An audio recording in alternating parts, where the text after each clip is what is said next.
जितना इस देश में लव लेटर लीक नहीं होता है, उससे ज़्यादा उत्तर प्रदेश में क्वेश्चन पेपर लीक हो जाता है।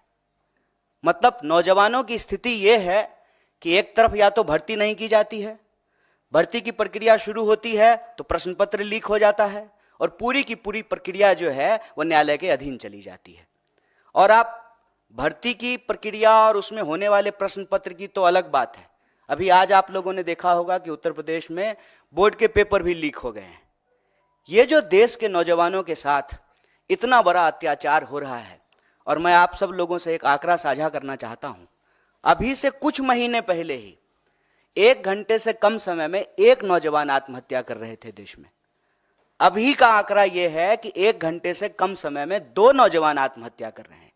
मतलब देश में रोजगार नहीं मिलेगा तो देश में आत्महत्या करने की स्थिति है, और रोजगार पाने के उद्देश्य से वॉर जोन में जाकर के, युद्ध क्षेत्र में, दूसरे देश की सेना में जबरदस्ती जो है बंधक बना करके नौकरी करवाने की स्थिति पैदा की गई है। और आप सब लोगों ने ये न्यूज भी शायद देखा होगा, अखबार के किसी कोने में आखिरी पृष्ठ पे होगा कि एक न्यूज और चली थी कि इजराइल में लेबर नहीं मिल रहा है इजराइल को, इसीलिए बहुत सारे माफिया देश में सक्रिय हो गए हैं अलग अलग राज्यों में।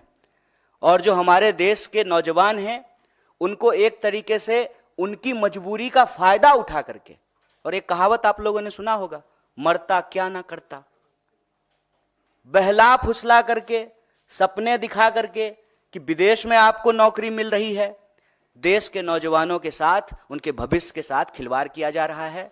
और इसी कड़ी में मैं एक बात और आपको जोड़ दूं, अपने बच्चों को, उनके भविष्य को बेहतर बनाने के लिए सपना देखने वाले जो माँ बाप हैं, पेट काट करके अपने बच्चों को पढ़ने के लिए बाहर भेजते हैं।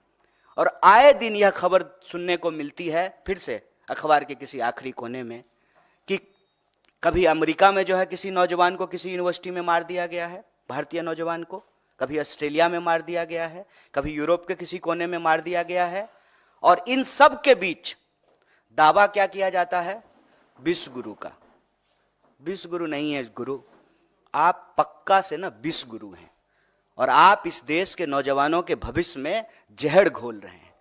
और जिस तरह से देश में और विदेश में भारतीय नौजवानों की जान ली जा रही है, यह अपने आप में बहुत दुखद, चिंताजनक और संवेदनशील बात है। इसीलिए हमारा यह कहना है कि देश में तो नौजवानों के लिए मृतकाल चल ही रहा था, अब विदेश में भी भारतीय नौजवानों के लिए मृतकाल चल रहा है। इसी विषय पे आप सबसे बातचीत के लिए हम साथी यहाँ उपस्थित हुए हैं। आप सब लोगों ने धैर्यपूर्वक अपनी बात सुनी। बहुत बहुत